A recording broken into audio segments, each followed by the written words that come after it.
You are God alone, and you are the only one I need. Father, I shall not want, shall not want, say.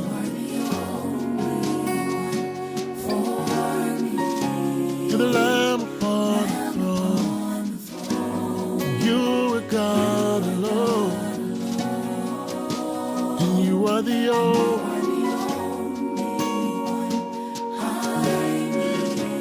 Father, I shall not want. Yeah. You are the only one. You're the Lamb upon the throne, and you are God alone. You are the only one I need. Father, I shall not want. Yes, Lord. I shall not want. You are the only one for me. You're the Lamb upon the throne. You are God alone, and you are the only one I need. Father, I shall not want. Father, I shall not want. Yeah. I'll try to break on the half an hour. You lead, I'll follow. You lead, I'll follow. You lead, I will follow. You lead, I'll follow. Help me say,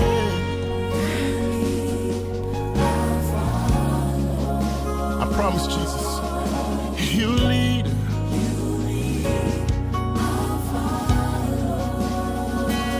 say you lead. I promise to follow all the way to the end, Jesus. You lead. Come on. Here we go, DW. Let's really glorify him. You lead. Yes, Lord. Come on, say, you lead.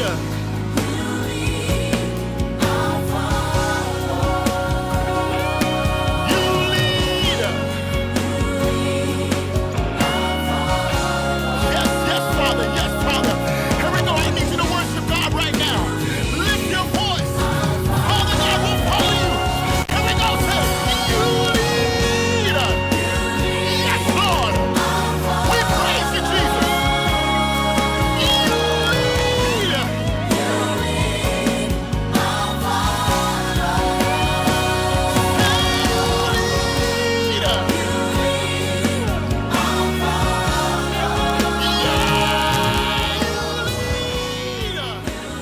Father, we thank you.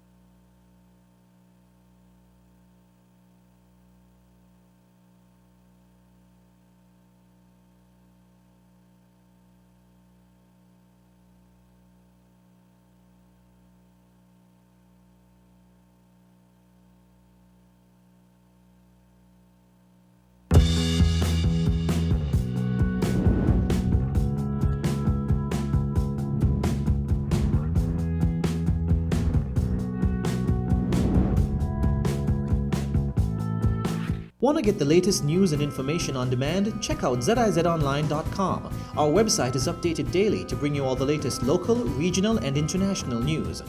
Gone abroad and miss home? Check out zizonline.com for our live streams and uploaded local content. We're also on Facebook. Like our page and receive photos, info, and updates directly on your newsfeed. Living on the go? Then our new mobile website can work for you. Visit zizonline.com and get all the information you need on your phone's browser. zizonline.com, reaching you wherever you are.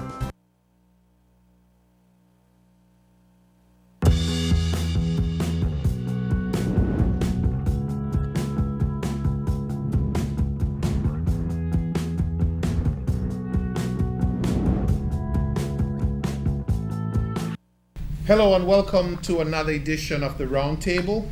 My name is Clement Ogaro, and just before we get started, I would like to welcome the Nevis newscasts, which you just witnessed for the first time on ZIZ TV. Join us Monday to Friday at 7:45 p.m. for future editions. At this point, we want to thank Marlon Bristol and Huey Sargent, who administered the technical side of this innovation. Now to the issue at hand. Tonight we're discussing cybersecurity. With the penetration of internet via desktop, laptop, smartphone, or tablet, securing your information becomes paramount. To help me make sense of this topic tonight, I have Eartha Shiverton, who is the Systems Manager at the Department of Technology, Rodney Brown, Managing Director of eCaribbean Limited, Russell Williams, he's a Principal Consultant at the IT Facility. And first though, we're gonna hear from our friends at the Brimstone Hill Society, who are the sponsors of the Roundtable.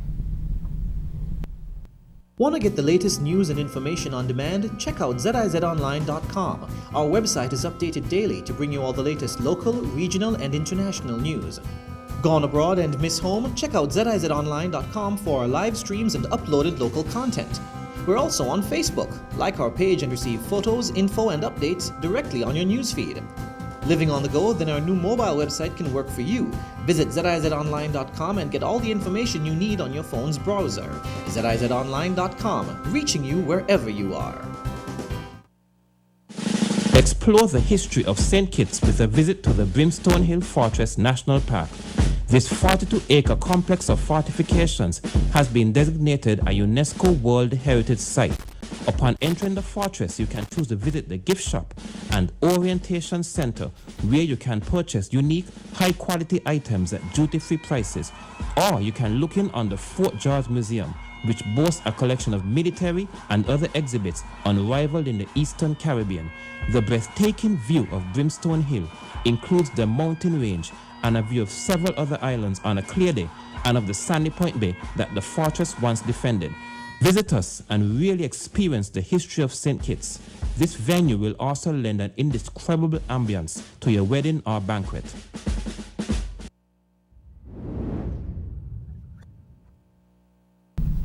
Welcome back, and tonight we're going to have a very interesting discussion. Some people may think, well, hey, how does cybersecurity affect me? I live here in St. Kitts. I read stories about people everywhere else in the world except anything that's in St. Kitts or close to me. And I have some good folks here tonight who are going to tell us the importance of cybersecurity. How to protect your information. I'm going to start with Russell Williams, who's been at me for quite a few weeks, maybe months, trying to get this topic on the round table. Russell, you're from the IT Facility. What does the IT Facility do as it relates to cybersecurity, what we're discussing here tonight? Okay. Thank you, Clement. The IT Facility is a private sector business that's been established in St. Kitts and Nevis for the last 14 years. As principal consultant, we have predominantly worked in training, education, and providing IT services to the small, medium-sized enterprise in the Federation. As principal consultant, I've been involved in projects for the Eastern Caribbean Telecommunications Authority and the Organization of Eastern Caribbean States, OECS. So we've looked around and seen what the trends are, and we've tried to put together a series of packages to sensitize both the private sector businesses and private individuals as to how to best secure their home networks, their business networks, and set up procedures in place to be able to, and policies to be able to protect themselves and protect yourself. Cybersecurity now isn't just the responsibility of the IT manager. A lot of businesses used to think, well, it's a tech problem. It's a tech problem. Let the IT guy deal with it. But you could ask the former CEOs of Target and Home Depot as to whether it's an IT problem, because they no longer have their jobs once they suffered their IT breaches and so on. So it's no longer just the preserve of the IT department. Cybersecurity is now a boardroom, or should be considered a boardroom issue. And so we're moving the server room into the boardroom. And so that is where we need to be thinking about cybersecurity. Okay, that's very interesting, and I'm sure we're going to discuss a lot of that tonight as well. And I don't know if we're, deflating the IT guys out there by telling them that, somebody else needs to No, well, be they lost their looking. jobs too. but the bullet kept going. I'm sure they need to be looking just as much as their boss. Urta, we're going to come to you. You're with the Department of Technology. So I'm assuming that sounds like some kind of governmental position, and I can only imagine that they're very interested in cybersecurity as well, considering the recent news out of St. Vincent and the Grenadines. What is your role then with the department? Okay, my name is Urta Shiverton. I'm here as a member of the Department of Technology. I work in the Department of Technology with telecoms. I'm the telecoms manager, but I also have a role to play in cybersecurity, because the Department of Technology is very interested in the cyber security awareness of the island. We are looking to do awareness programs, because cyberspace is about the internet, right? And everyone uses the internet, whether it may be with our families, we talk to our families online, we use WhatsApp, we use new technologies like Viber and IMO, we Google Chat, we use Hangouts, and we use the technology in our everyday lives to do different things. We play games online, we research music and download lots of music and TV shows and so on. We research for information on health and lifestyle. So the internet is intertwined in everything that we do. But it's not only in our personal lives, it's also in business, because we use it in emails. We send emails via the internet. We do research online for business. We do video conferencing, webinars, training via the internet. There's also voice over IP. Most of the phone calls that are happening now, they're not over the traditional phone lines, Correct. over the PBX, the traditional PBXs, but they are voice over IP PBXs. Most persons are familiar with WhatsApp chat now, and that is a voice over IP protocol, right? So it is something that is, like I said, we're dependent on, and as a result, we from the Department of Technology want to make persons aware that there are dangers in using the internet, and we want persons to be cognizant of these dangers and how they can protect themselves. All right, thank you very much for that quite comprehensive,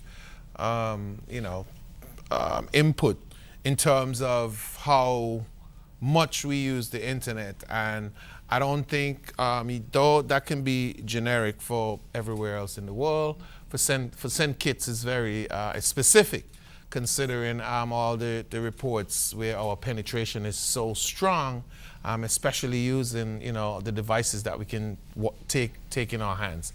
Rodney, you actually set up these internet sites. Are you setting us up for failure or for the hackers to get at us? I hope not.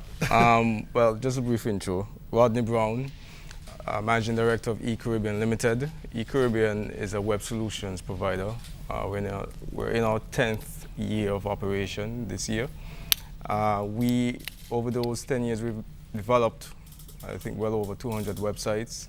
We currently manage just over 70. And in the process, the management of a website comes with a lot of responsibility. We have to ensure certain security procedures are in place once we started developing, as well as once we set it up on the server.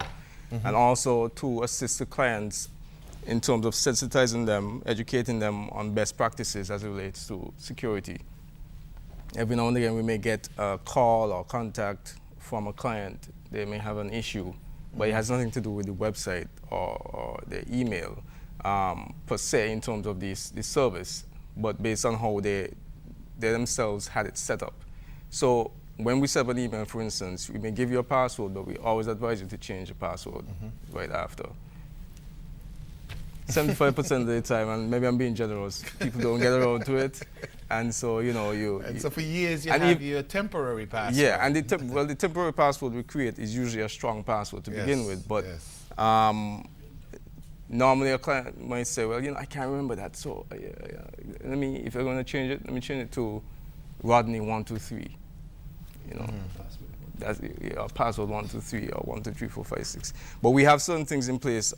We host on different servers. On a few of our servers, we have protocols in place where the type of password, you're restricted from creating a very weak password for your email. So we kind of try to, I wouldn't say dummy proof, but take care of the client who may not be as savvy, tech savvy, to understand how complicated they will need to make the password. So if they try to put in Rodney123 as a new password, the system will tell them, hey, you need to come with something better than that, because you're setting yourself up for a security breach. Okay, all right. Thank you very much, Rodney. So the discussion is off. So we're going to go to you, back to you, Russell. What are our biggest threats as it relates to cybersecurity? And I mean, I know that we're probably going to reference, stats and information from, all around the world. But in St. Kitts Nevis, what are our biggest threats? Well, one of the biggest threats, and it's not unique to St. Kitts Nevis, is the human element. Rodney alluded to it. Complacency, laziness, whatever you want to call it. Some of that is our biggest threat. Because you can put in, and the IT guys do it, they know they will put in a firewall, they will put in antivirus, they will put in all the technological solutions that are out there.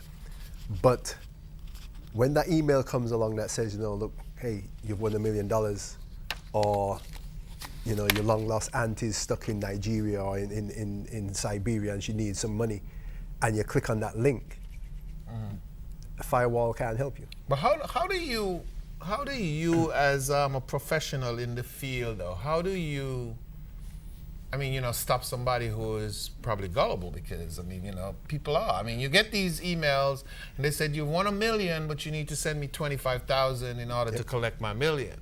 But why don't you just take it from the $1 million? Well, again, technology not necessarily comes to the rescue, but provides some assistance in some regard. If you have an antivirus software installed on your computer, not that would be the absolute measure by which you'll be protected, but it would provide some assistance in terms of scanning the email, giving you some alert to say, well, hey, this email appears suspicious, right? So you may want to be cautious in terms of how you handle it. Some of them would actually strip out, if it comes in an attachment, strip out the attachment and let you know. You can still override it, but it's just at your own peril, really. But so the first instance is for you to get a reliable antivirus software installed on your system, at the very least. So you could have some assistance, because you may see something, people are just generally curious. You hear about something, you see something, you just want to find out. Curiosity is just burning you. I just have to click this link. It's the Facebook syndrome. And you just click the link, you want to see what's happening, and then that click just sends everything downhill from there. So you try to protect yourself as much as possible if you're not aware of what's out there. The second layer of protection is education and awareness, because you can protect within using the systems and the firewalls and the intrusion protection devices, but that just goes to one level. Right. You have to protect also from the individual standpoint, where the individual has to be educated to know, well, these are the security standards. There needs to be security standards and protocols and policies by which they have to abide, right? And as much as we would like to protect from without, the greatest threats are from within, right? And as we say in information security, the you in the security is really the people within the organization.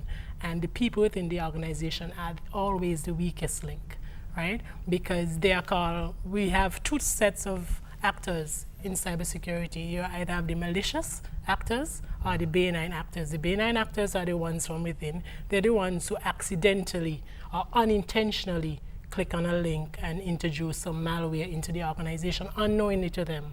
So one of the things that we have to do is to educate the users within that these are the security protocols, these are the things you should do and should not do. You need to have information security awareness training programs for these individuals within all organizations. It should be mandatory. And just make everybody generally aware of the do's and don'ts, right, of being safe online. Okay, so Russell, that's probably where you come in. Right, but as well as that, though, you have to accept the fact that you're dealing with humans. Human nature is what it is. Yes. So there has to be, again, a mechanism whereby you could go and say, look, I goofed up, I pressed this thing, what do we do now? Yes. You can't just say, well, look, don't do that. Otherwise, Yes. you know, I'm going to take you around and shoot you. You know, you have to kind of say, well, don't do that. We prefer if you don't do that. But if you mess up, come here and say, look, so that we can at least deal with it. Because, you know, you don't want a question of somebody say, well, I'm damned if I do and I'm damned if I don't. So I ain't going to say nothing. Because then the problem is just being allowed to manifest itself even further. So, you know, again, education, but, you know, you need to have that kind of like a get out of the jail card that says, look, I pressed this thing here. I know I wasn't supposed to do it, but here, and we deal with it. And so one of the classic ones, for instance, to speak to education is, oh, if you see an email that's coming from so-and-so, don't open it. It's a virus. Tell everybody in your address book. Everybody does it. But that in itself was a virus, right? Because the whole intent was to disrupt the network. So if you've got 50 people in your organization who get this message, and they then email it out to everybody in their address book, that is going to seize up your network in no time. And so the point is you now need to set up a procedure in place that, look, if you believe that I've received a virus, there should be somebody in your organization who you carry that alert to. Just one person instead of the 100 or 200 people you have in your address book. You know, and so again, what procedures do businesses have in place? What policies do you have in terms of protecting your network? What do you do if you feel you've been breached? And you know, if you can't answer those questions, then you need to start to take a look and think about it. Is this an expensive proposition though? Because Trust me. I'm talking in terms of protecting yourself. I'm sure that it costs a lot of money to Well, you know what they say. fix. Right, It's better than cure. Correct. So They say, you know, if you So think, what are some of the and we can go around the table on this. What are some of the measures that individuals can take, just without having to go to a security firm for a consultation? well, you know, just ask yourself some basic questions. Who's responsible? What do we do if we feel we've been breached? How would we know? What do we have to lose? In terms of not just the data, but also, your business reputation, your credibility, your brand name. All of that kind of pales into... But is that a reality in St. Kitts Nevis? I mean, that's what some people probably may be asking. A lot of the time, sometimes, you're not necessarily just dealing with people in St. Kitts and Nevis. Here's a prime example. And I'm not going to name the parties, obviously. But let's assume you're a professional services business, an accountancy firm or a law firm, right? The only thing that you have is your intellectual property, and you had this thing on Correct, right? correct. So the only thing you have as your product is your intellectual property. You have your client list, and the clients have entrusted you to manage their affairs, whether it be their legal affairs, their financial affairs, etc., etc. Now, if you have entrusted that information to me, and I then send you next week or tomorrow and say, look, listen, if you get an email saying that I'm in Africa, ignore it, because it isn't me. My email account is being hacked. Would that instill you with confidence? If my email address could be hacked and they got access to your email address, well, what else they got access to? Exactly. So is that now an issue for you to think about? In St. Kitts and Nevis? Oh, absolutely, and well, that's the point that I wanted to bring out, and that's because happening. that's the point that I wanted to bring out because, and I know we haven't really heard of instances here in St. Kitts. I can't imagine that there haven't been any. It's just that either people don't know or they don't come forward, with that type of information. I'm going to go to you, Rodney. I know prior to coming on the set, we were actually talking about the way the internet is structured, and if that's, not cause for concern, as it relates to cybersecurity.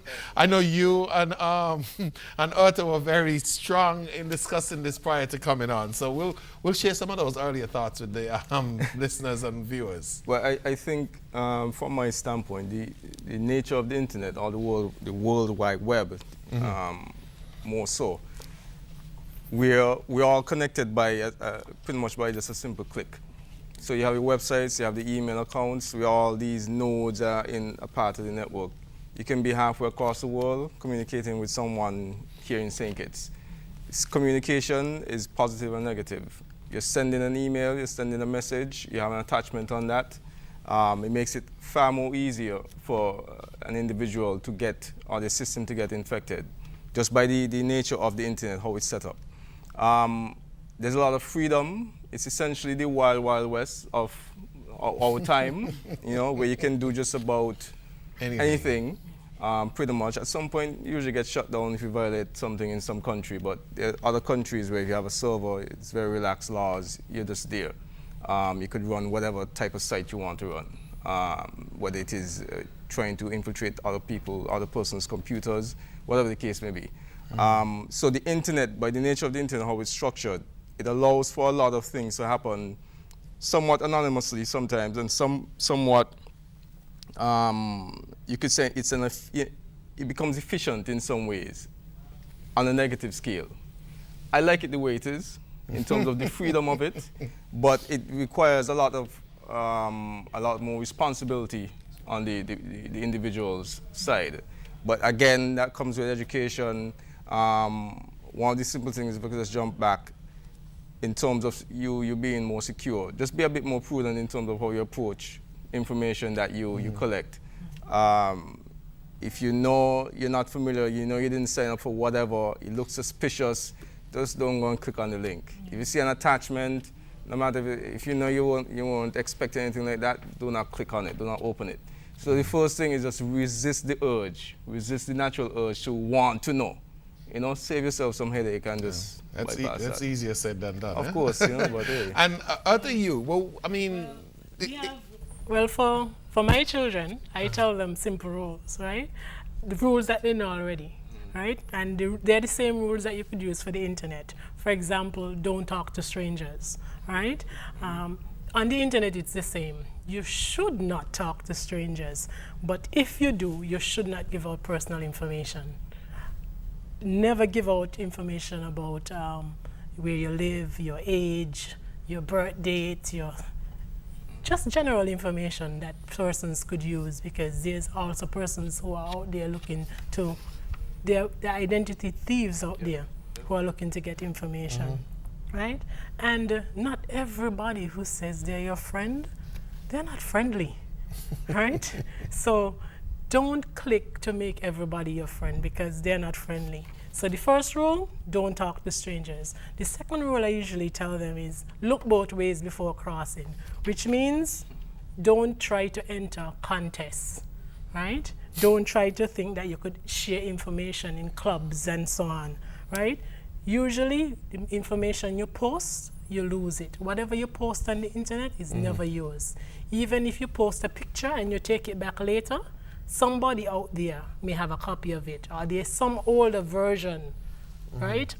There's always some version of that copy of that picture there on somebody's system that wasn't updated, so it's always there, right? So you post it, you lose it. So once I put it up, if I put it up on Facebook, then I can always send an email to Zuckerberg and he'll have it somewhere. Exactly. Oh, you want to send an email to Zuckerberg to do what? to get my picture back. Can't get it back. Once you post it, you lose it. Even, I think Facebook actually has a policy and that kind of jumps into your data and who has ownership of that type of stuff. You don't own it once you post it. Yeah, I mean Facebook, even if you close your account, disable your account, however they term it, all the information you posted before is on Facebook. It's just not accessible anymore to anyone or to yourself, but Facebook has the data, it holds the data, it owns the data. And I know we're talking about education. One of the key things is as it relates to employment, and I'm sure it's very common here. It's getting even more common here in St. Kitts now, where, I mean, people, you apply for a job, and you know what? Let me see who this some person research is. So let me get on Facebook and see, I mean, You see all these curse words, okay, that's the same person. Yes, Interesting. persons can find out a lot about your character by your Facebook posts and you basically your trail to social media. So for professionals in general, I always tell people, Google yourself. Right? I always Google myself to see what is there in my profile. Right? And even when I meet somebody new, I always Google them. It's just a natural thing to do. It's you go Amazon, you check out the reviews. I always Google persons. Right? So it is very important to protect yourself as a person and your brand, what you're trying to portray personally, professionally, right? You have to protect that, because once you post it, you lose it. Employers are going to go out there and they're going to Google you. They're going to look on social media to see, let me see what type of person this is. Let me see what they're interested in. You could go to an interview and present yourself to be something that you are not. But based on what they have seen about you on the internet, they can say, no, I'm not interested in this person. Correct. So And sometimes people wonder why they didn't even get a response from the initial application. I don't know, maybe Russell or Rodney can take this one. I mean, is there any way, I mean, someone could be truly anonymous online? I mean, you have to live in a jar. you can. You can be anonymous. There always, I mean, you would have to really know. That's beyond my capability in terms of getting deep with it. For instance, there's a browser, Tor, Tor browser, right? That's a protocol again. Right. It uses some sort of different sort of like DNS and routing. It's a technical term to try and anonymize and mask your It goes through a origins. couple loops and connections, encrypted and... Right, before you can get... So when you connect to the internet, every device has an IP address where they say, okay, you're in St. Kitts and you're in Bastille, St. Kitts. When you connect to this, you go through what is known as a virtual private network to mask and conceal where you are originated. So you might appear to be in Sweden, or you might appear to be in China. But your IP address... Because that's the IP address is given. Yeah, it right? bounces. It The bounces. IP address is not static. It just bounces from one person to the next based on the network. So based on the Tor network, it just bounces around. So you. But that has been broken. People have still gone to jail who thought they were protected by that network. So What is talking about that though? What does VPN do in terms of security or securing your information? I'll turn this over to the telecoms lady there. Because I mean, I know back in 2005, I was using VPN for the American company that I was working for, but it was hard to get it here. I think since then the technology has improved. Well, yes, anybody could basically set up a VPN. It's like the VPN means virtual private network, right? And you set up VPNs within, let's say, a business organization, and it allows you to segment persons in different groups. So you can put the group of persons who may work, let's say, in in a particular department, in a particular VPN. You can set up VPNs, let's say, to separate your voice network from your data network so that there's no crossing, right? You set up VPNs to gain access to securely to networks, right? So the typical way that you would probably be more familiar with it is that perhaps you're traveling, you're overseas, and you want And you want access to the company's corporate network, Yeah. right? So you don't want to connect to the hotel's Wi-Fi, and there's been recently a breach there where the Wi-Fi equipment itself had a vulnerability in which allowed people to snoop and hack the traffic there. So you don't want to just connect and then do your banking on some sort of public Wi-Fi. So what you do is you connect, and then you would to the Wi-Fi or the hotspot, and then you create a virtual private tunnel to connect securely. So everything within that tunnel is encrypted and encapsulated, and so nobody else can see. Okay, they can't get your username and password, and they cannot see what traffic you are actually sending between your location and the corporate server. So that is why you another reason why you would use a VPN. Okay. I think we've gone for a good while, so we're going to take a break.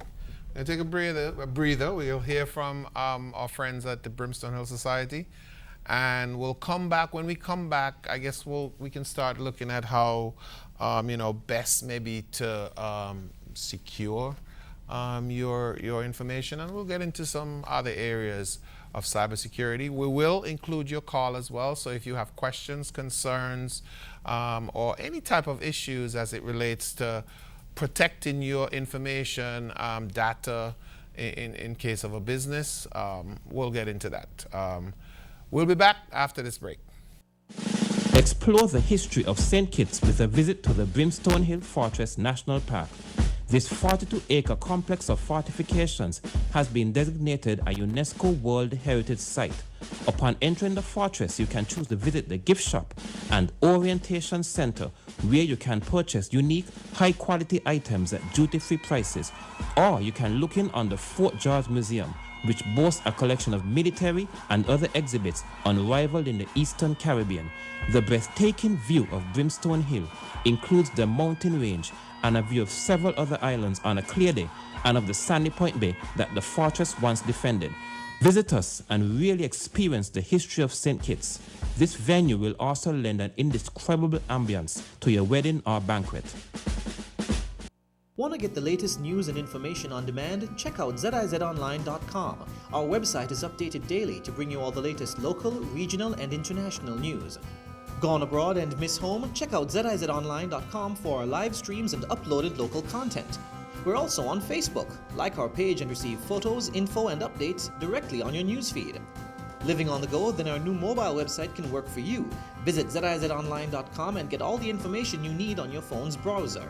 zizonline.com, reaching you wherever you are.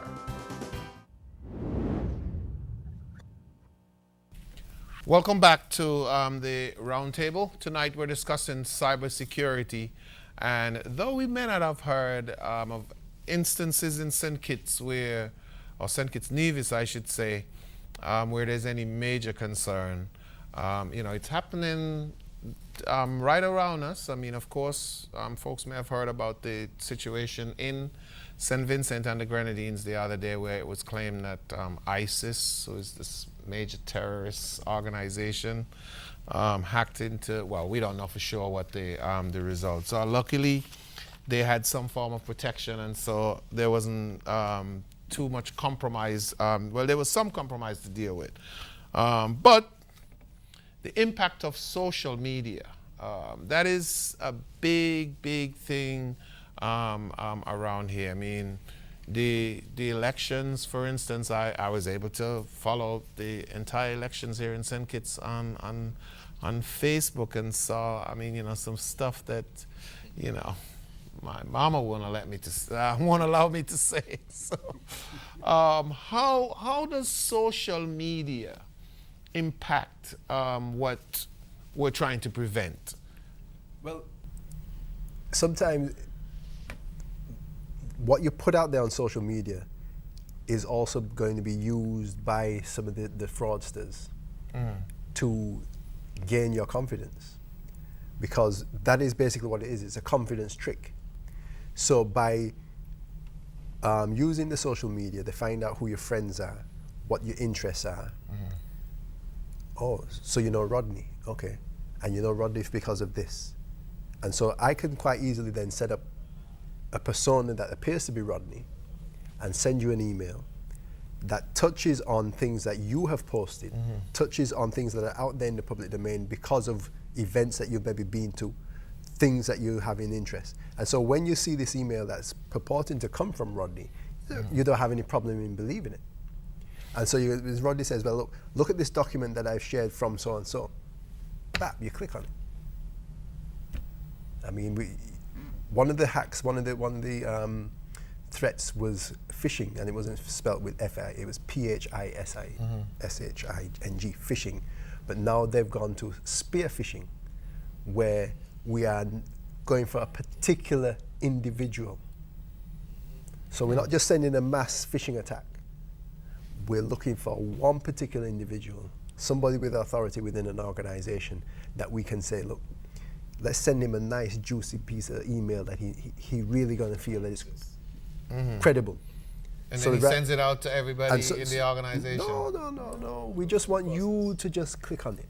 Just click on this link, and you click on it, and it looks good, and it looks all bona fide. And then we just sit there and we monitor every keystroke that you press, which sites you go to.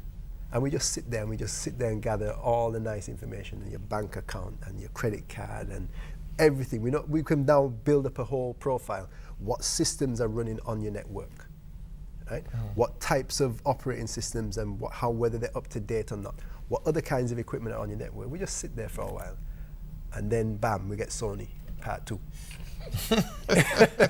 Which is exactly what happened. Can you imagine if this high-profile person was important in a company, if he's a CEO, if he's a bank manager, if he is somebody who is in charge of IT, right? Somebody who has access to passwords and information that this person can use, where they can use the information against the company, they can use to blackmail the person into giving information about the company, or they can use to make money, right? So that is very important, that persons need to be aware that these things can happen and are happening. Social media right now is essentially it's a gold mine for potential hackers, because if you're in a group of, say you happen to have 1,000 friends, right? And hey, let's keep it real. And a hacker gets a hold of one of the persons in that circle. Right away, depending on how, because in Facebook and all social media applications, you can limit your exposure to each friend, whether by grouping them in certain groups to say, well, this group has access to my photos, whatever the case may be. But if you just have it open and wide, somebody only needs to hack into one popular person that has a lot of friends, that all those friends have given that person access to the whole life story, if they're sharing it on Facebook or whatever social media means. So right there, I'm just looking at it, I'm just going through this gold mine and collecting information, okay? You went to this school, you married this person, your children, XYZ, the whole life story. I get that information, I could just start guessing at passwords. And one of the things that, another self-help, try to have different passwords, at the very least. Not the same one Not for the same one for your email, because Facebook, again, for instance, and most social media access and a lot of applications use your email as your username. Correct. So imagine you have 123456 as your password for your email, and you're using that same 123456 to log into some other application with your email. Yeah, I mean, that's... But most online businesses or whatever it is nowadays, I mean, lots of people are asking, okay, do you want to sign in with your Facebook account? Why is that so popular, though? It's popular because it's convenient. Because you don't have to, depending on the sign up. When people hear sign up, they get a headache. Because you immediately think that you have to go through, you don't know how many forms, because you don't show you. Right, and you have to get, hey, so where you want to go to that? That's too much things to keep track of. So Facebook has capitalized on this notion where it's just too much of a hassle. It's not user-friendly, essentially. Where you you're just going to sign for this this airline thing, you have to go sign up again. You got to sign up again. Multiple passwords, the process continues. But the flip side is that you get through with Facebook, one click, but Facebook now has access to that information again, so it keeps adding and building on the information, the data that it's collecting on you. It's building a profile. Google does it best, really. Yes. I don't know if the persons may be familiar, there's Google Now on your Android phones, depending on the type of Android phone, where I happen to have it on my phone. And it's very scary. If you have it open to certain information, it can tell you, well, okay, you're now in this country and your flight is on time, flight leaves at whatever, and it'll take you 15 minutes to get there from where you are right now. Without pressing anything, doing anything, because one of the things that Google was genius in getting away with was Gmail. They had the Google search, but Gmail is just accessing data can done. A big part of Google now is about your Gmail and your Google searches once you're logged into Google. So it keeps building a pattern and intelligently stitches all this information together to build a profile for you that you won't mind, because again, it's making it easier for you. You say, okay, well, thanks for that information. Next. You know, I didn't ask for it, but I need it. What's better than that? I think again, you have to be aware that there's a phrase: if the service is free, then you are the product. You know, so if you can just grasp that concept and hold on to it. If the service is free, then you are the product. Everything that Right? Because it's you that they're marketing to, is you who they're building a profile on so that they can sell that information to advertisers. So if you're not paying a cent for Facebook, for Google, for Gmail, for whoever it is, then you're the product. you're the product. If you don't mind They're being the data product, then, mining your information for them to send out new advertisements to you that they're being paid to send to you, because you're I know. targeted. So it's not. Well, because I'm seeing my laptop in front of me right now, and so much of that stuff. Because yes, I mean, like, for instance, you shop on Amazon. Oh yeah. And Who logs out of Amazon? And then all of a sudden, I mean, when you're logged into Facebook, another website, Facebook or whatever it is, and you're now seeing the same item that you looked at in Amazon. Yep. Yeah, man. Because they have not their by chance. arrangement. They have their So I'm arrangement not as between them. important as I thought I was. No. No, that's it's standard. You are important. You're the product. You are important. Yeah, but that is standard, because again, ask yourself, how many times have you actually signed out or logged out of whether it is your Gmail, your Facebook, Amazon? Once you're in, you click, you open it again, convenience. You type on Amazon, you don't have to worry about logging in because you didn't log out. So it's a standard for you now to just leave it open. You go in, you start searching, you just close the browser, you don't log out. Same thing with Facebook, you don't log out. So it's still there, all these services, wherever you're connected once you're online. And again, Google is chief among them, because a lot of people use Google for searching. And if you have a Gmail account, Google has made it a lot easier for you to just be logged in, to personalize your searches and that type of thing, so you don't log out. And you keep doing the thing and you keep feeding the data, just feeding it. This seems a lot more serious. Than Well, you just hope that Google doesn't get, More proprietary. well, it doesn't get hacked anytime soon, where there's a serious hack of like a Google. Sure, we have a lot of the data encrypted, but there's a hack to the level where You mean like with the pictures and all of these things? that with are the happening email, with- everything. That's the scary. I mean, because a lot of people trust a service like Google. Facebook is your social, but in terms of a lot of information that you would have out there, your Google Drive, your Google searches, your Gmail. Yeah, and I mean, recent reports are saying that over 70 million internet security breaches in the United States. last year alone. So And that's just the documented ones. And we could Yes. imagine, I mean, you know, with us being connected, you know, in this new global, you know, environment, then it's probably easy for us to start seeing the effects and, I guess seeing and knowing about them as well too. What we're gonna do is we're gonna put our number up now. So folks out there, if you want to join the conversation, if you have questions, as I say, concerns or issues about anything to do with cybersecurity, social media, how to ensure that, you know, you're protecting your information, your data, whether it's personal or business. Our number is 466-2666, 466-2666. And we will take calls and I know there should be a lot of parents out there, you know, pretty interested in what we're saying now. I mean, you know, considering that everybody has, every little kid have a smartphone, you know, right now. Okay, looks like we have a call on the line. Good evening, caller. Welcome to the round table. Yeah, good evening. Good evening to the panel. Good evening. My question is pretty simple and straightforward. Open Wi-Fi versus not open. Reason why I pose this question, many businesses nowadays, in order to attract customers, clientele, restaurants, waiting offices, various professionals in town, they tend to have open Wi-Fi for the use of their clientele.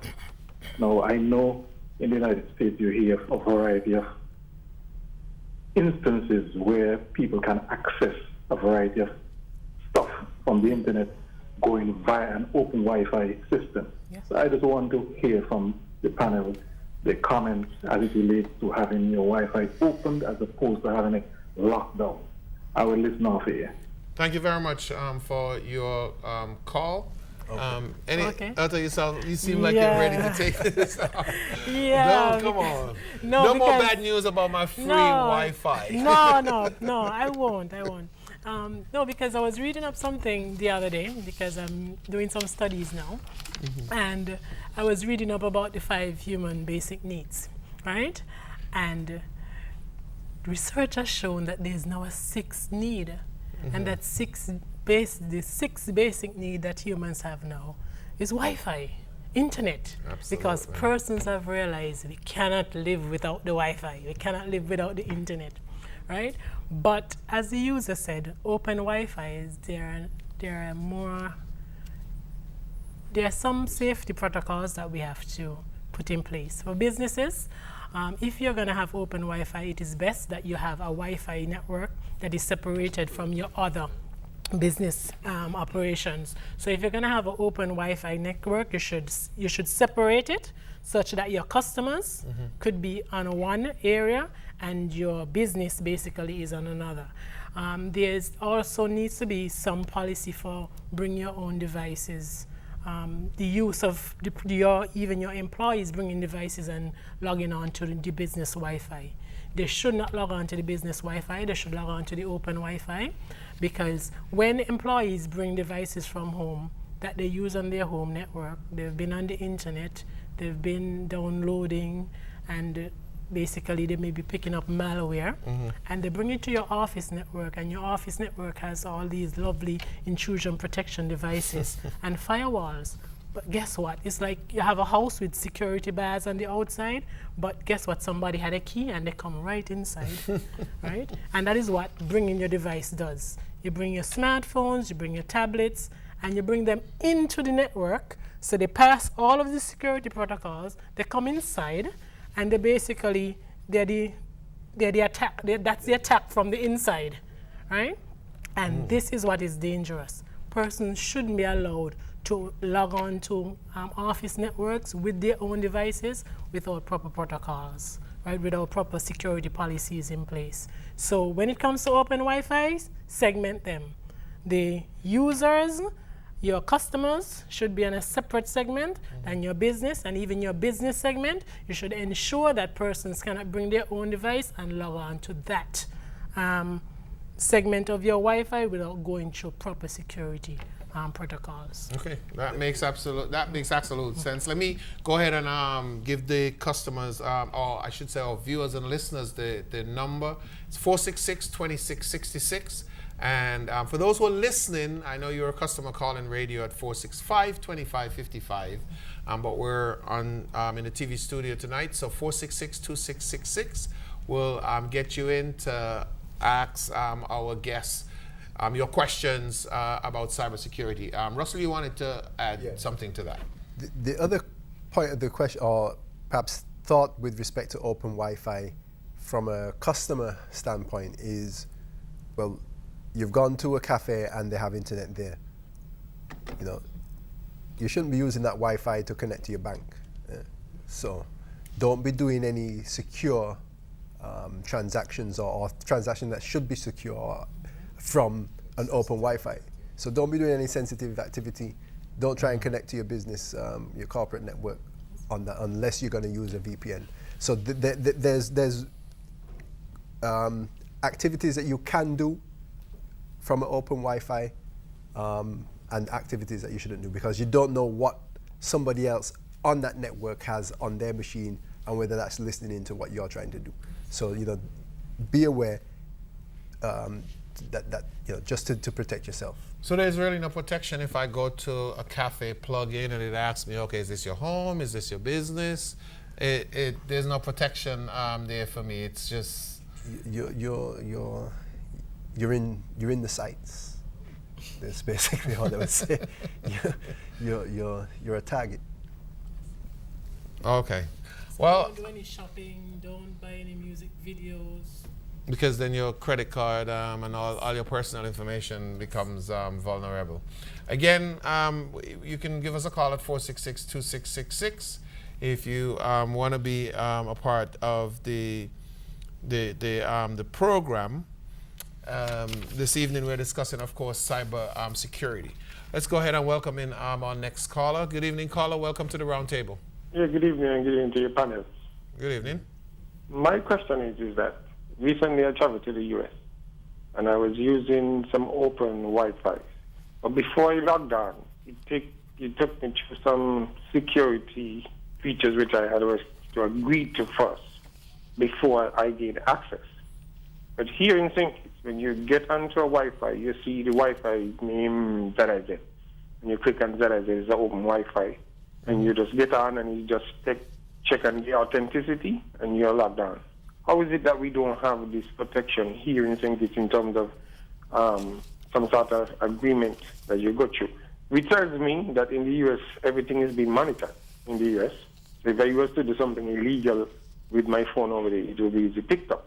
So I want to know how come we're not doing this here. It's not here in St. Kitts. I listen up here. Okay, thank you very much for your call. And Arthur, it sounds like they're asking you specifically that question. And I think, yeah, as it, They have it set up. as it relates It's to not a country level, really. It's just, Yeah. yeah. But as it relates to, legislation and anything of that sort, I know, we're moving in the right direction. But as it relates to legislation or any kind of,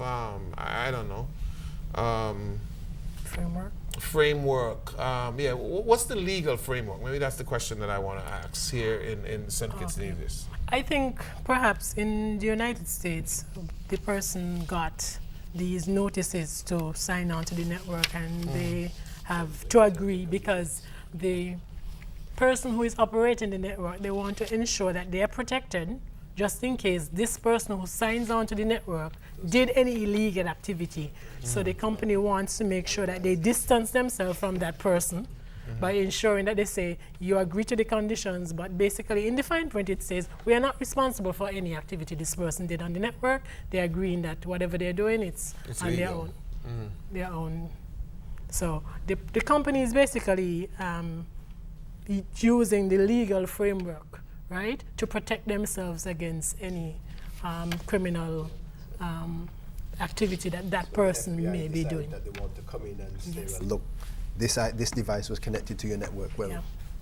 we did our little piece to try and say, look, you're not going to use our network to say you're going to bomb somebody or you're doing some holy jihad or whatever. we told them they can't do that. You understand? So it's like me calling into a radio talk show saying whatever I want, and the radio station saying, well, I'm not responsible because and we cut you off. Can't substantiate. Exactly. They're basically protecting themselves by saying we are not responsible for anything this person does on our Wi-Fi network, and they have signed to say that, right? So, but within St. Kitts, we do not have a cybersecurity framework that is well established. We at the Department of Technology have been looking at that for some time. But what needs to happen is we need a cybersecurity framework, a well-established one. We are in the process of moving in that direction. There have been many training exercises, and the legal framework is on the way. It's in place. We actually have draft legislation, right, that supports cybersecurity, but there needs to be the framework and the strategy that needs to be put in place. There also needs to be standards that are adopted for information security in general, because cybersecurity is not about businesses being secure. It's not about individuals being secure. It's about the country being secure. And cybersecurity is not an individual aspect in the sense that it affects the entire island. Because one of the things that we have to realize is that if cyber criminals choose to attack a country, right, as they have done in the past, right, they can attack the country through its major infrastructure. Let's say they can bring down the internet within St. Kitts.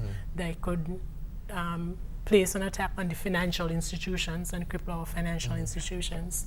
They can place attacks, let's say, on things that are of priority to us. Let's say our electricity grid, the water grid, right? So it is a national,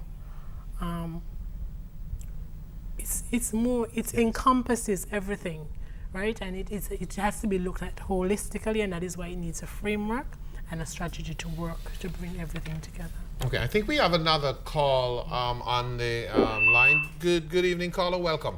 Yeah, a pleasant good evening. Good evening, sir. This same way you deal with an internet cafe, like you're talking earlier about open Wi-Fi. Say I don't have any computer at home and I want to make order, but there is an internet cafe close by. Should I go and use my credit card there? I should take the same precaution as an open Wi-Fi. Thanks. I listen. Thank you for your call. Yeah. Well, it's your call. You can do so at your own risk. That is as you know. You do not know who the other players are in that organization, and even to some extent, and I'm not going to cast any aspersions about anybody, any business place per se, but you don't know what they're doing, and whether their systems themselves are up to date, etc., etc. So, you know, why would you want to potentially expose yourself to that undue risk? Just last week, it was revealed, for instance, the government of the Caymans, one of their departments had a server and a point of sale system. So basically, it was a system that handled purchases. Don't know, maybe these people were using credit cards, but the server was not secured, right? So if institutions such as that haven't looked to secure their system, haven't kept it up to date, it's happening not just in governments, it's happening all around, and it's not just happening in the Caymans. So now, would you want to then hand over your credit card number and other security information that would be potentially used by somebody else to create a fraudulent transaction on a network that you are not certain as to its security and validity? Then basically, it just doesn't make any sense. I'm glad that the user asked that question, because it's something that we as customers, we need to ask, especially when we use internet cafes, and these are the services that are paid for. Because one of the things that you should ask is, when you go to the internet cafe, do you have intrusion protection devices? Do you use intrusion protection protocols on the switches that they have in the system. So for the consumer, it is in their interest to ask these questions to ensure that they're protected, because the business should protect them because they're offering a service and the service should be protected. So it's something that the users, I think, need to be more aware of, and they need to ask these questions. They need to find out from the businesses if they're protected. They have the intrusion protection devices, they have the firewalls, their systems, are they regularly updated, right? Are they the patches installed and on time? These are the questions that users need to pressure the business owners into. And also, I mean, not to downplay it, in terms of you have to think strategically in terms of how you, again, utilize your user access information. So again, let's use Amazon as an example. Okay. Can we hold sure, no problem. that thought, and we'll take this caller. Good evening, caller. Welcome to the roundtable. Yes, hi, good evening. Good evening. I must commend you for a very good discussion that is being done. It's very timely, especially given the general behavior that we are seeing, especially if you look at when you walk the town, whether it's on Friday, especially for a cruise ship event, there are quite a number of persons who will just be congregating at the treasury, yes. At various places, the bus station, and what are they doing? Free Wi-Fi. They're all accessing the Wi-Fi that are all open. And essentially, that is, even though it looks good, it's a major problem. And how are we protecting ourselves? The person prior to me just said, you know, if he thinks it's safe to utilize his credit card in that environment, that is a classical example of why it's not safe. Because persons may be there as innocent as they are. They may be fishing. They may be doing things that we are unaware of. And for you to be in that environment and open up yourself to that type of potential danger or hazard to you, it's a major risk, and it's something that should be avoided. And then another point I would like to make is in relation to basically the public access.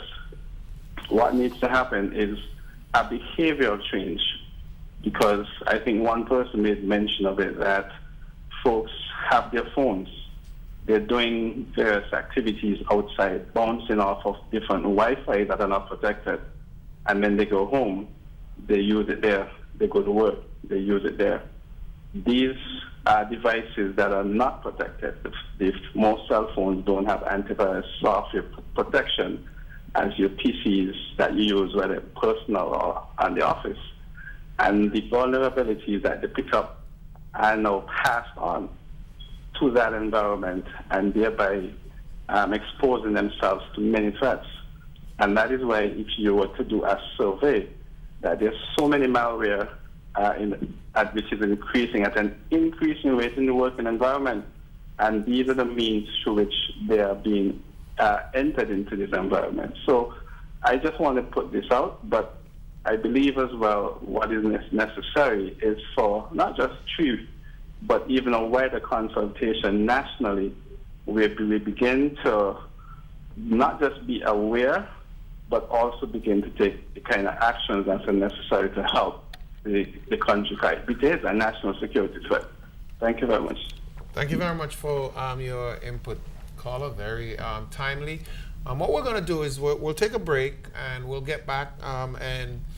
So if you want to hold your calls for just a minute or two, you can. And when we come back, we'll definitely be taking your calls again at 466-2666. Right now, though, we're going to hear from our friends at the Brimstone Hill Society.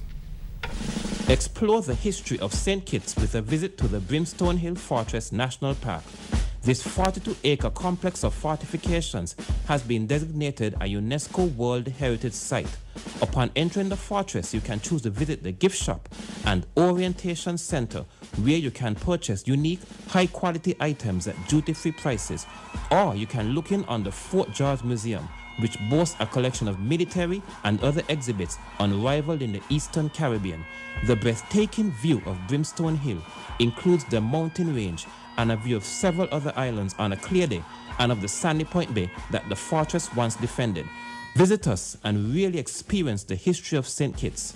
This venue will also lend an indescribable ambience to your wedding or banquet. Want to get the latest news and information on demand? Check out zizonline.com.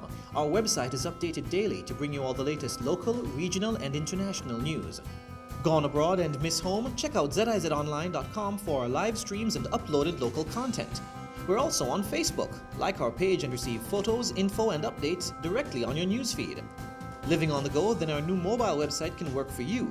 Visit zizonline.com and get all the information you need on your phone's browser. zizonline.com, reaching you wherever you are.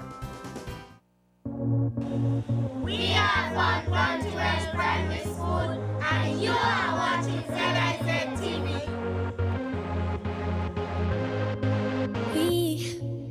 We don't have to worry about nothing. 'Cause we got the fire, and we burning one hell of a something. They're gonna see us from outer space, light it up, like we're the stars of the human race.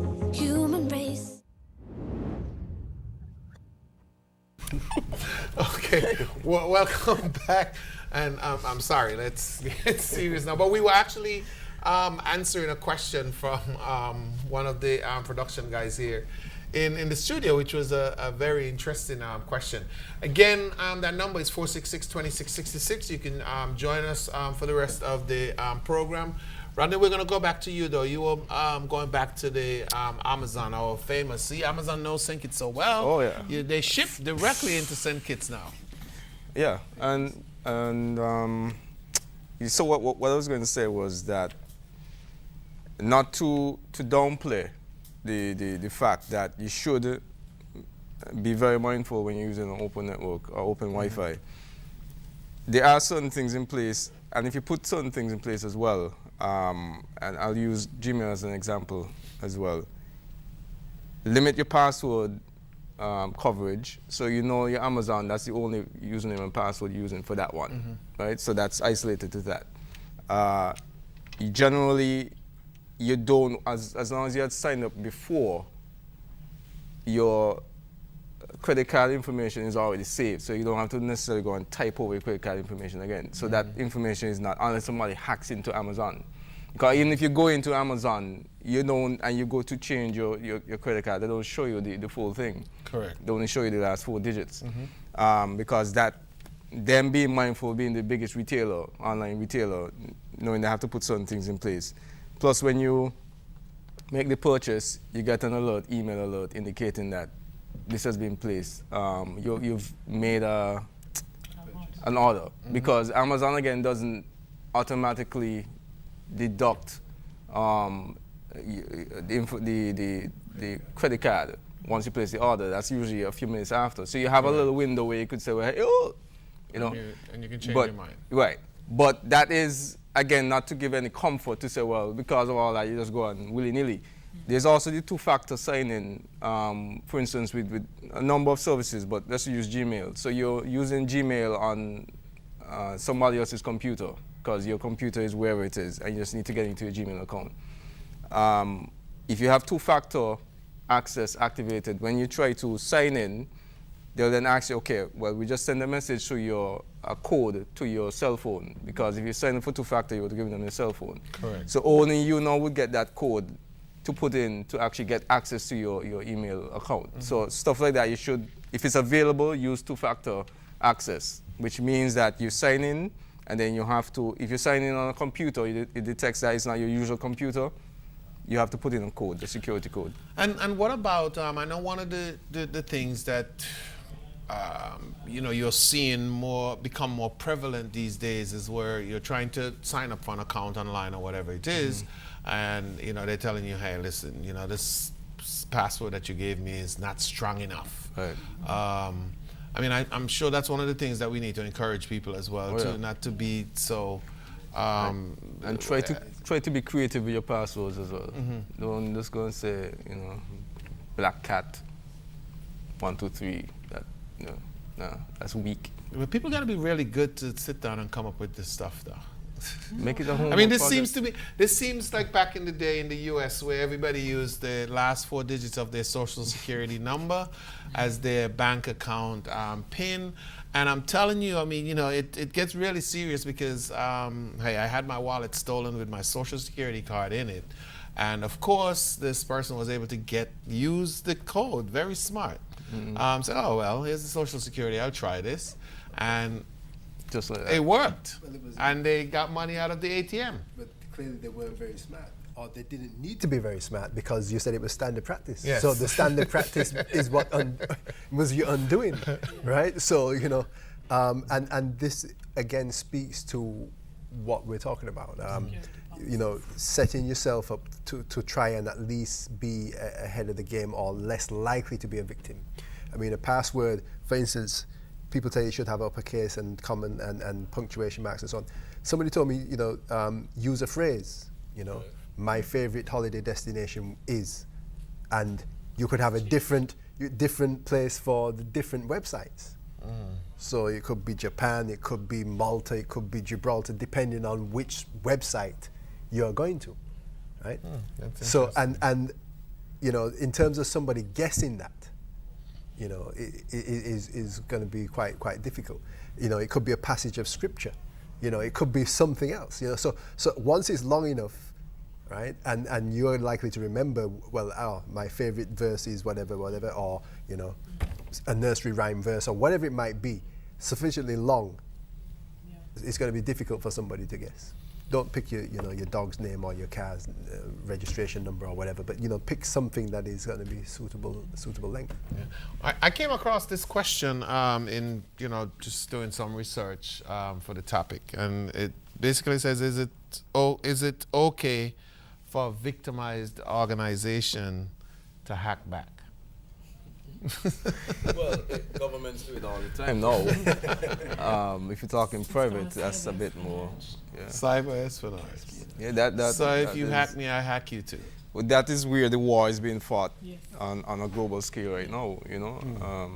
Iran, China, USA, Russia. Those are the main players right now in terms of cyber warfare. What are the dangers though of this? Well, as Otto mentioned earlier, if, for instance, China got access into America's grid, the grid system, if it's controlled primarily by, it's computerized primarily, they get into that and they shut it down or they make it overheat, which is kind of the reverse of what the US, I think they admitted to it at some point. Right. They unleashed it on Iran to cripple their system, the system they were using to generate or trying to create nuclear energy. So something like that, it could be very, very critical in terms of if you're able to get access into a main system of a country, it can be game over. And how, in addition to that, something else that I also was asking, how often is it necessary to back up your data, back up your information? Depends. I remember when I started out in my professional career some years back, and I won't date myself, but basically the rule was you are only as good as your last backup. So if your last backup was last year, you're pretty dead. Everything between last year and now is vulnerable. When was your last backup? Back up yesterday, right? Back up yesterday, back up this morning. You got to try and back up all the time. And the question as well is, how much can I afford to lose? Do I need to back this up? Because there's some data that you might not need to back up. Some data you can reconstruct. Some data, you may not need to back up. Some people make a decision that they're not going to back it up because they know that they can get it from other means, right? But the critical information that they need is always backed up, right? And it's not a question just of backing up to another device. You might need another device and another place, and you don't have the backup and the date and the original source in the same place. So people think, oh, well, I've backed up and my external drive is sat on top of the main machine. That's not a backup. You need to have it separate. If you give me a minute, let's go ahead and take this call. Good evening, panelists. Good evening. We are speaking about cyber security. And one of the panelists have just alluded to the fact that Russia and China and America and all the other countries are using hacking methods to infiltrate the system of the various countries. When are we going to come up with a hack-free system? Thank you very much. A hack-free system? Not possible. Well, we'll come with a hack-free system, and then a minute later, it'll be hacked. Yeah.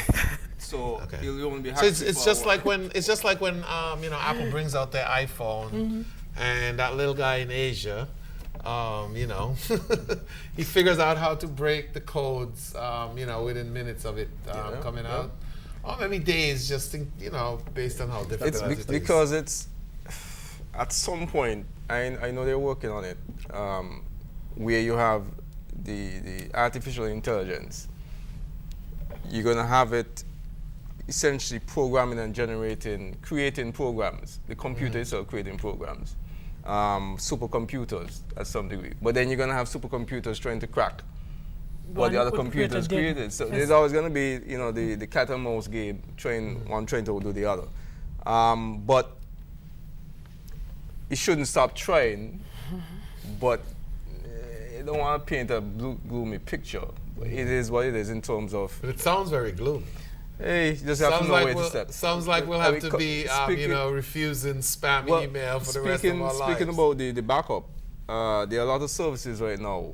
You have Dropbox, you have Google Drive, you have a lot of different ones. Amazon has theirs and Microsoft has their SkyDrive, I think it is. Because the storage is very cheap and it keeps getting cheaper. Every year it gets way cheaper. So what it would have cost to store 50 gigabytes, you could download that on for a terabyte, 2 terabytes, whatever the case may be. And the online services have it automated where you don't have to worry about pressing this or doing that. Once you're connected to the system, it will do it on a schedule and just back it up. And it's not backed up on any device on your computer. It's in the cloud, as they say. It's off somewhere else on another server. The problem and the concern with that's major convenience, which human beings are attracted to, the convenience aspect, is that data now is in the hands of another entity. And you're just hoping and trust. Right, you're just hoping that entity is reliable and trustworthy. And that they're not going to be hacked. Right. The only challenge though is that Google Drive or whatever, Dropbox, is not a backup, because all they're doing is simply synchronizing. So if the source file on your PC becomes corrupt or is deleted, it will be deleted from where it's synchronized to. Dropbox now has a feature where they'll give you snapshots. Versions. So like I had an experience where a file was deleted by mistake, and I had it connected to my Dropbox. I went in, logged on online to Dropbox, and they had like about 4 different versions where you could jump back. So again, it's Dropbox they're figuring out how to make it where you can't say no, because it's just so easy to get it done. But again, the concern is that the data, you have to accept that the data is no longer yours. It's on their system, and just hope and pray that they use it wisely in terms of how they operate. And Rodney, this is for you. In terms of sending this information up in the cloud, as it relates to streaming, and we do a lot of streaming here at ZIZ, and there's always this question of bandwidth. Right. And I don't know, pulling it out of the cloud once it's left your system now, where you're dealing with how many amount of gigs you're dealing with. Once it goes up in the cloud, if people are now who needs to access this information, pull it out of the cloud, does that affect your bandwidth at all? I mean, the on the streaming side, it's a number of things. It's the type of system you have If it's because when you're dealing with video, especially, if the system is not cranking out the level of video, processing it quickly enough, then there's going to be a lag. So that's going to be the first instance of the lag. Right. And then the pipe, essentially the bandwidth that you're pushing up, if it's not wide enough to push up the amount of data that you're trying to push, there's going to be a lag there as well. And then the final part is the number of persons accessing. So there are like 3 points where you have to consider in terms of streaming, the system, the uplink, and then the capacity that you're going to be expecting in terms of consumption. Because if too much persons try to access it at the same time, they may crash. Right. So you would need to have all those major entities that do a lot of streaming where they have like millions of viewers. I mean, HBO is doing a spectacular job right now. HBO and Netflix, those are in right now a league of their own. Netflix actually has a program where they detect, again, information, knowing the device you're connecting from, the type of bandwidth speed. So they have different versions of every single movie or episode, whatever they have, where they based on where they optimize it. That's why you hardly ever see Netflix has it almost perfected. You hardly ever, unless you have like ridiculously slow bandwidth, there's hardly any lag with Netflix. You just see the flicker, and then the quality of the picture changes. Either downgrades or upgrades. And just do it on the fly. So that's more of an upgrade from you just choosing a low, medium, or high. I don't know, bandwidth or whatever you would say. Because some sites, that's basically all that they provide to you. Now, what you're saying is that Netflix now would, personalize it according to the device that you're, your connection and your device, yeah. Okay.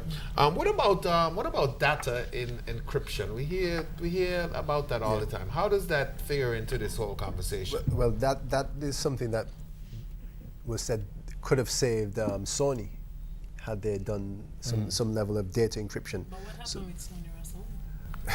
Sony were hacked. Sony were hacked. Everybody thinks Sony was hacked recently. Sony were hacked 2 years ago. And so they're just now telling us? No. Sony were hacked. Oh, okay. Sony were hacked. Sony were hacked. In 2 installments, you might as well call it. Two episodes. It was an episode. We don't know if Mr. Sony's listening. I don't know. Maybe allegedly sounds like a good No. They were They're hacked published. a couple of years ago. No public knowledge. And it's felt that there was they didn't fix the first hack, which allowed the second breach, which was more public when the email started coming out and film scripts started coming out and so on and so on, because they hadn't, again, when we talked about earlier on about the persistency of these threats, about we hack and then we just sit there and gather all the information. So they were then able to have a more targeted, having assessed the Sony network, were able to then say, well, okay, why they keep the film scripts over here and they keep the emails over here, and they were able to get that information. Now, the film scripts, I mean, again, we spoke about this, is intellectual property, that is the lifeblood of the business, was not encrypted. So when they were able to say, well, here's the script for Batman, here's the script for whatever else, those documents should have been encrypted, so that at least if they did try to then send them out of the company without the key to decrypt them, they would have been useless. But that gold mine of information was not encrypted. So you can encrypt at the data level, and then you can also encrypt when you're in transmission. So there's two levels of encryption. That's the easiest way in transmission. So depending on what you might be, again, go back to like the lawyer, accountant types thing, or your bank.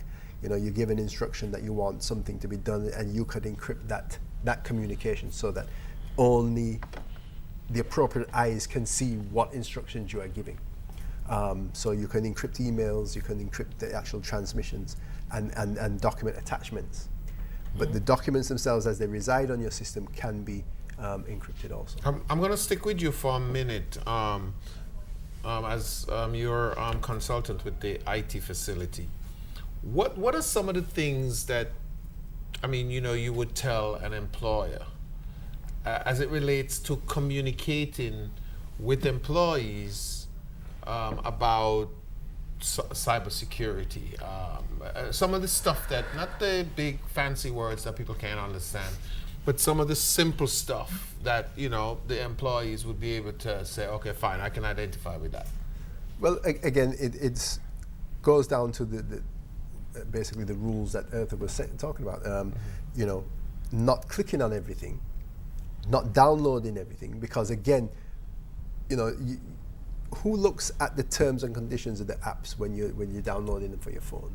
If you ever were to look and read what some of these apps are going to do, they want to monitor your camera, your GPS, and your phone, and access your contact list. And all you want the thing to do is to alarm at a certain time. What does it need to know all of that for? You understand? So it's like getting a prescription from the doctor with all the side effects. Right. So you know, look and see what else is this app doing, and why. In-app purchases and this and the other. So, do you really need the app?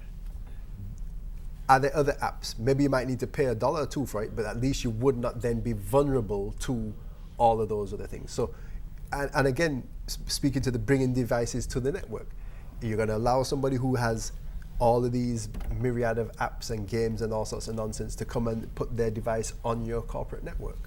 I was just speaking with a business person just last week, and he said that, you know, look, I'm going to have it where everything's going to be sent to their phones. I said, you might want to take a pause and think about that because when they carry that phone home and the little 2-year-old or the 3-year-old is on this thing, you know, then what? Oh, okay. So, you know, there needs to be a thought process. There needs to be a set of policies around what it is we're going to do. What data can we afford to maybe not protect so much? How do we take it maybe offline? What do we need to put online? You know, because it's not everything needs to be on the network. It's not everything needs to be on the internet. It's not everybody who needs the internet either. So, you know, all those are things that you might want to be thinking about. But certainly, Rodney mentioned it, antivirus, updates, changing default usernames and passwords, right? Most devices, when you buy them off the shelf or are sent from the manufacturer, will have a default admin username and something. It might be admin. I've been to client sites where the service provider has put in the communications equipment, and the password is welcome. It might as well be. So knock yourself out. You know? So my computer that I bought from Quartz 2 years ago should not say Quartz still? There we go. Further prosecution rests. Well, I don't know. I'm not talking about me personally. Certainly it should have been changed. The default IP address should have been changed. The default username and password should have been changed. And just, I think just after Christmas, there was a website, you could find it, that has all the video footage from these people who put like home webcams and home security cameras on their premises. There's a website that has all of them that still have the default username and password on. Some of them I think. There you go, right? So basically they know that a particular brand of camera, the password is, the username is Johnny5 or whatever, and the password is test. And so they go and they detect, okay, there's one of those, back, and they start just streaming. So you can go by country from, you know, Azerbaijan right down to Zimbabwe, and you can just pick your country, and there's a whole list of all the cameras that are there, and you could just sit there and watch people in the living room, or watch people in the lawn, or watch people in even the bedroom. You know, you could just watch these cameras streaming. They're streaming right now because the default username. If you're in Afghanistan and I'm in St. Kitts and you're watching me, what does it matter? But I might be in Afghanistan. You may be on your computer shopping at Amazon, right? Or I may see your credit card information. Let me find out something that I could be in St. Kitts watching you in St. Kitts. True. And I know when you've gone to work. Yes, and I know you have valuables at home because I saw them through the webcam. Okay. You getting the picture? No. Well, I'm just making sure that the information gets out because I don't know. I'm still of the opinion that I think that we're not careful enough, or we don't take enough notice of stuff like this. Here's a prime example. We don't even need to go to internet. Prime example. I called an organization today. I'd like to speak to Mary Jane. She off island. They don't know who they're talking to. Right? And how many times does that happen to you? She off island. When she back? Next week. All right, thank you. You understand? That's all I need to know. What's her cell phone number?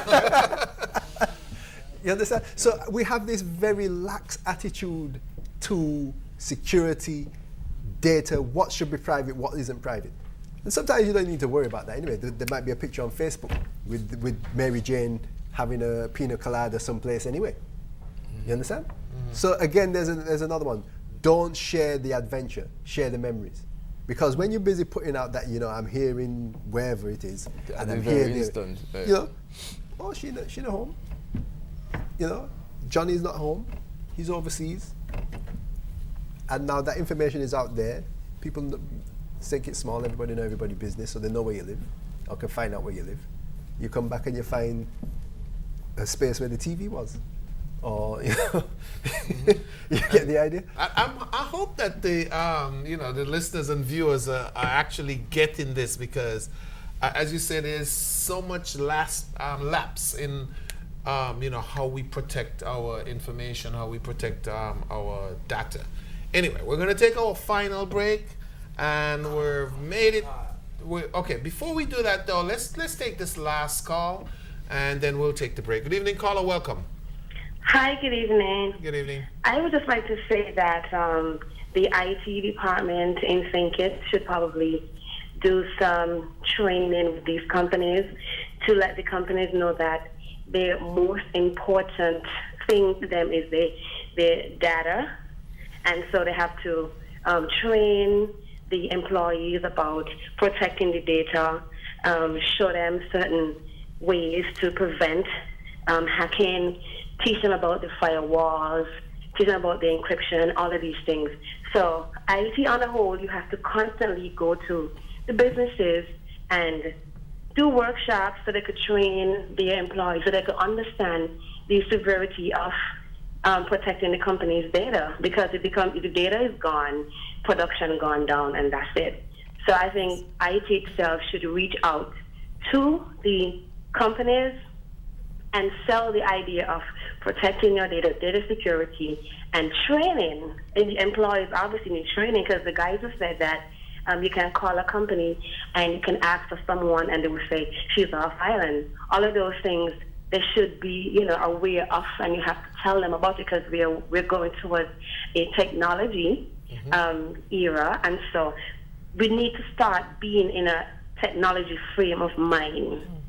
We're not there as yet. We're bringing in the technology, but the mindset is still pretty much primitive and still the norm, if you understand. Absolutely. Thank you. Very critical point.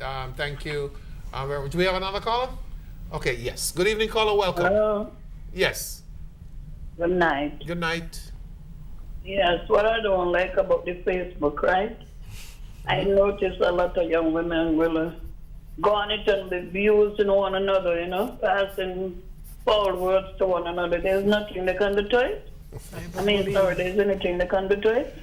Well, I can tell you that the owner of Facebook, or whatever title he is, he's very strict about certain things, and I'm sure they get in there, of course, every day.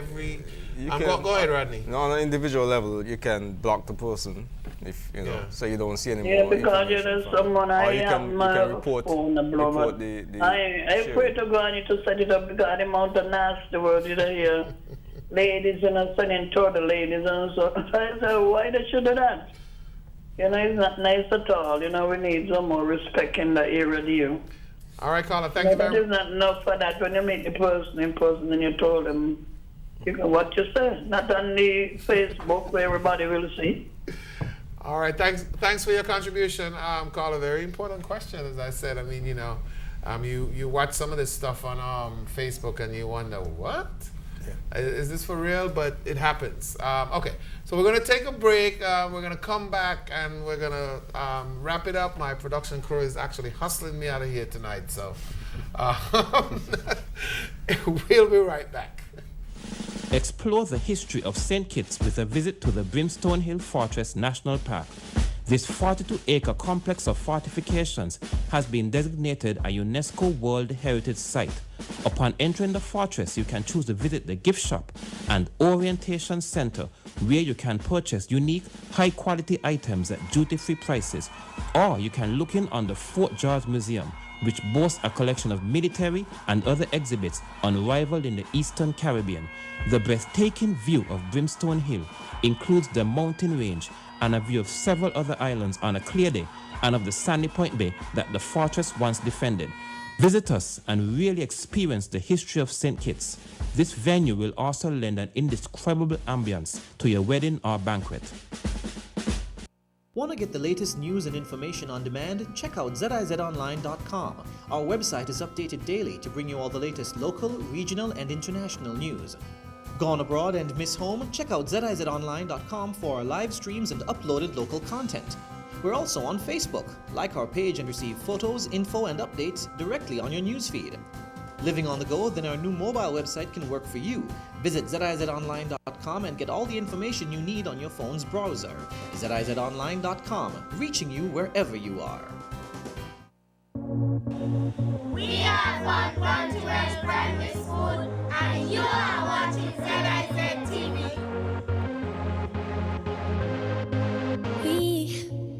We don't have to worry about nothing. 'Cause we got the fire, and we burning one hell of a something. They're gonna see us from outer space, light it up. Like we're the stars of the human race.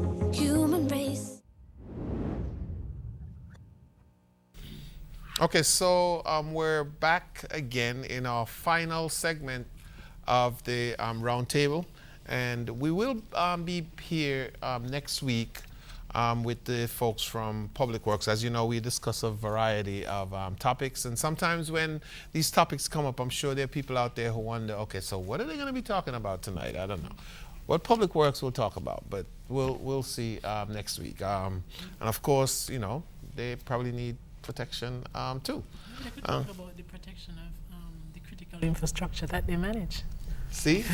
So it's, I mean, you know, it flows throughout the society, and I can't imagine that, you know, we're not at a critical stage where, I mean, soon we'll have legislation protecting, you know, certain personal information. Yes. As it regards to, you know, use of you know, individual stuff. So I think we've had a good night. What we probably need to do now to kind of pull all this together is, I know we've talked about you know, the effects of not having security. What would be each of your advice as we end tonight? I know you probably have given some of it before, but you know, you can't help but. What I would say to the individual and, you know, the business entity is you have to update. You have to update your systems and update yourself.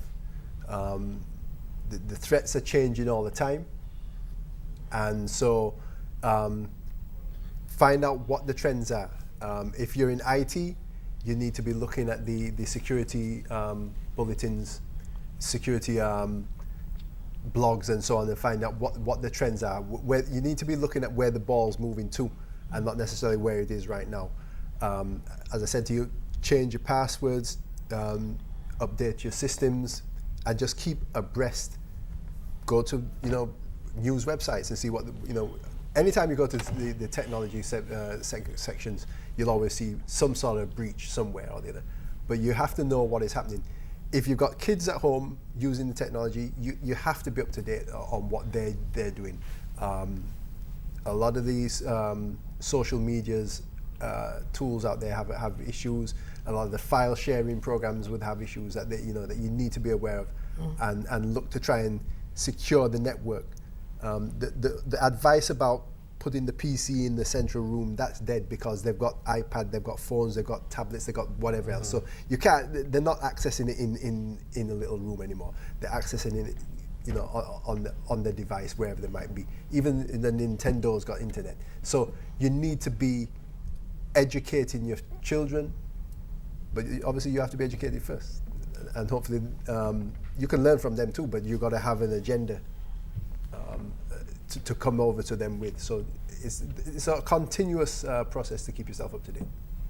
All right, thank you very much, Arthur. Okay. Well, I'll give a few cyber tips. One, Russell alluded to some already.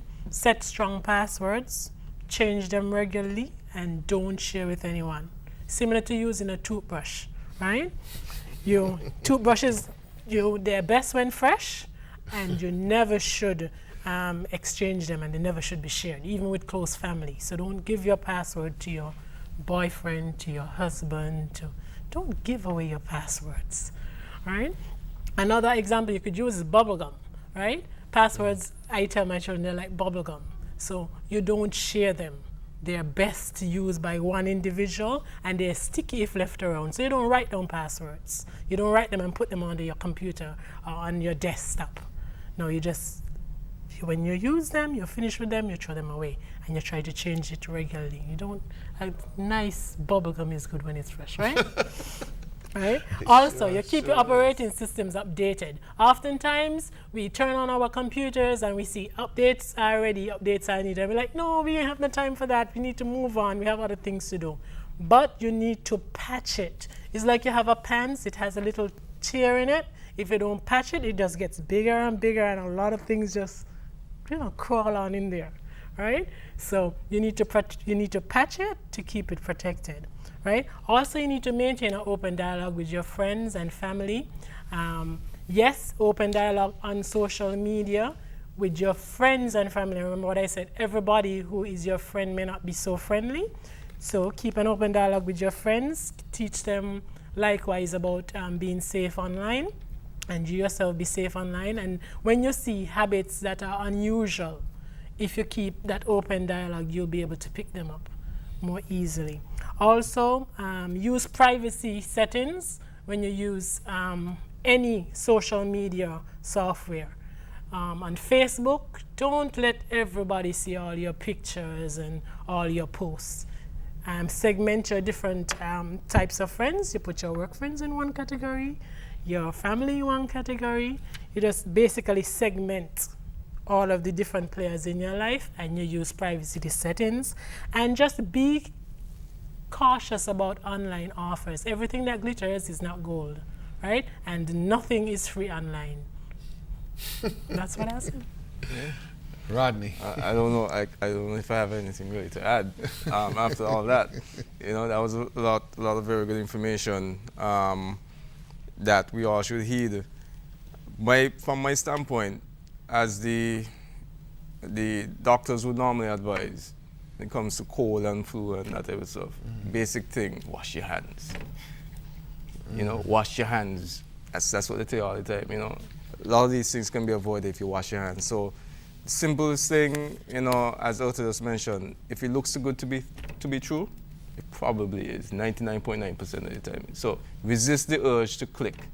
Take a pause. Think about it. Don't just go and click on everything you see because it looks like it might be interesting. Resist the urge. If you're not very familiar with it, consult with someone. Say, hey, heard about this? Well, don't just go and go on a long goose chase by yourself. Same thing with the passwords.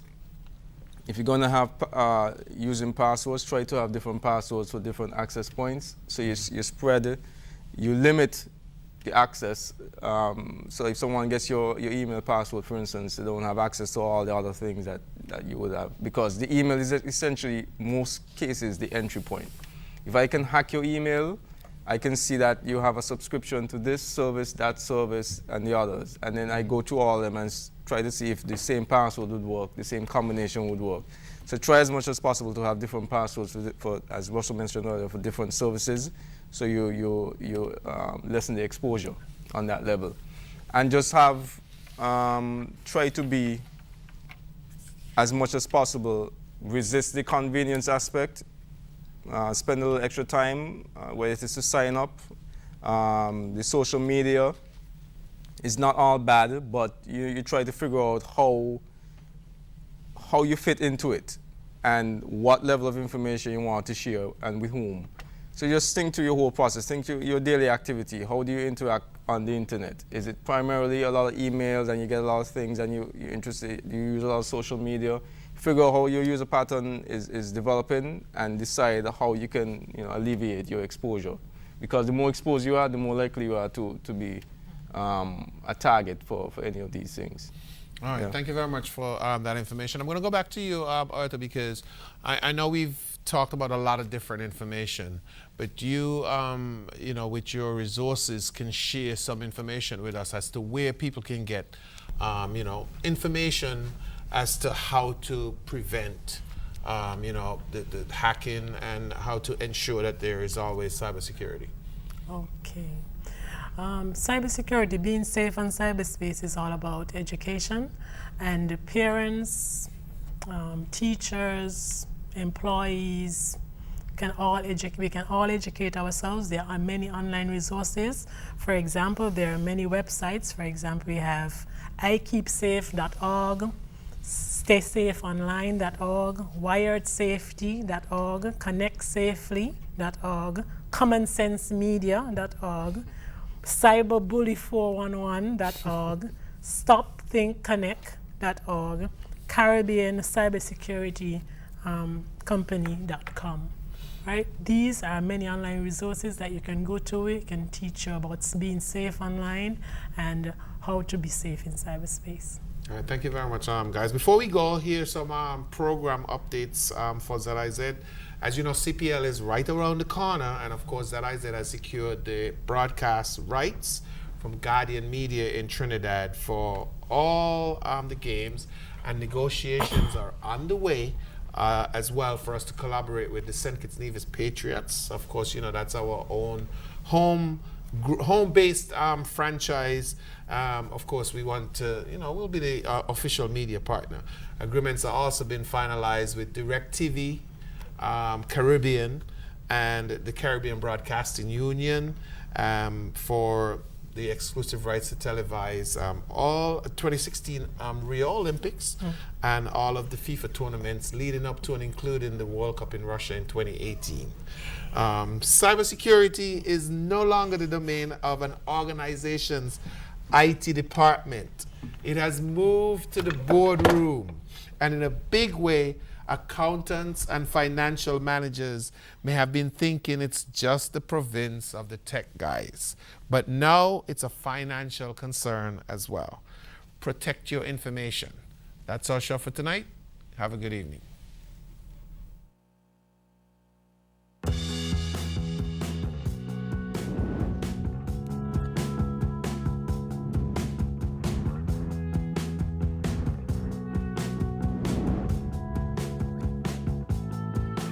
Hey, love, come to